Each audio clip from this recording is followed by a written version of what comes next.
नमस्कार, मैं हूं परितोष कुमार और आपका स्वागत है टीडी न्यूज़ के इस खास एपिसोड बिहार नीति में। आशा करता हूं कि आप परिवार समेत सभी स्वस्थ और प्रसन्न होंगे।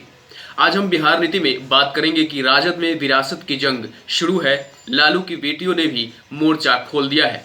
इससे पहले थोड़ी सी जानकारी आपको मैं बताना चाहूँगा। और वैसे भी आपको पता ही है कि लालू यादव ने बीते दशकों में एक लंबी राजनीति पारी खेली है। समय बदलता रहा, चुनाव बदलते रहे और सरकारें भी बदलती रहीं। लालू कोई आम इंसान नहीं है, यह सब आप भी बहुत अच्छी तरह से जानते हैं कि एक 29 साल का युवा राजनीति में कदम रखा और बहुमत से जीतकर सबसे युवा सांसद की श्रेणी में अपना नाम दर्ज कराया। मैं लालू यादव की तारीफ तो नहीं कर रहा हूं, पर हाँ, शुरुआती दौर में जिस जोश और जुनून से उनके प्रभाव बिहार की जनमानस में एक हलचल पैदा किया था, काबिले तारीफ था। जयप्रकाश नारायण के आदर्शों से शुरू हुई राजनीति की कहानी लालू की अपनी खुद की रणनीति और दिलेर बहुरूपिया का अंदाज ने खूब वाहवाही लूटी थी और लालू बिहार के हीरो माने जाने लगे थे। आरोप प्रत्यारोप का भी दौर चला, संघर्ष चला, राजनीति चली, भ्रष्टाचार हुआ, हाहाकार हुआ और बिहार के दल दंगल भी करवटें बदलते रहे। फिर भी बिहार की भोली भाली जनता अपनी आंखों में सपने लिए बूथों पर दौड़ती रही और एक के बाद एक नए सपने सजाती रही। किसके सपने कितने पूरे हुए, आप हमें कमेंट बॉक्स में ज़रूर बताएं।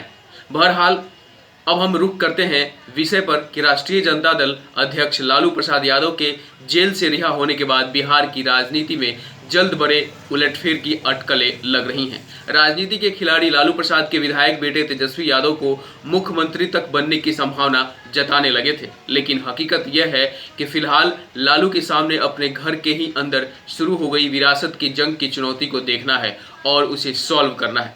लालू की दोनों बेटियों ने पार्टी संगठन में अपनी पकड़ बनाने के लिए मोर्चा खोल दिया है। बीते विधानसभा चुनाव में पार्टी का नेतृत्व संभालते हुए तेजस्वी ने अपने दम पर भाजपा जदयू को टक्कर देकर पछाड़ा था। भले ही पार्टी को विपक्ष में बैठना पड़ा, लेकिन कार्यकर्ताओं का मनोबल बेहद ऊंचा हुआ था, यह सभी जानते हैं।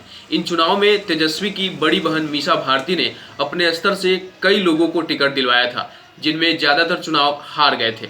ऊपरी तौर पर इसका ठिकरा भले ही गठबंधन सहयोगी कांग्रेस पर फोड़ा गया, लेकिन घर के अंदर मीसा को बेहद खड़ी खड़ी सुनाई गई थी। इसके बाद मीसा ने संगठनिक मामलों में दखल लगभग खत्म ही कर दी थी, लेकिन अब एक बार फिर मीसा ने संगठन पर अपनी पकड़ बनाने की कोशिश शुरू कर दी है।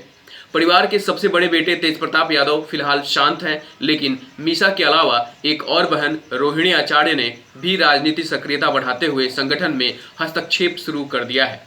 ऐसे में अब लालू के सामने अपनी सियासी विरासत के इन दावेदारों को साध कर पार्टी कैडर को आगामी लोकसभा चुनाव के लिए मजबूत रखने की चुनौती खड़ी हो गई है। अब देखना यह होगा कि बिहार की जनता को अब नए सपना दिखाने वाले राजद के परिवार में सबसे मजबूत और प्रभावशाली शख्स के रूप में कौन उभरता है। फिलहाल आज के बिहार नीति एपिसोड में इतना ही। आप देखते रहें टीडी न्यूज़। नमस्कार।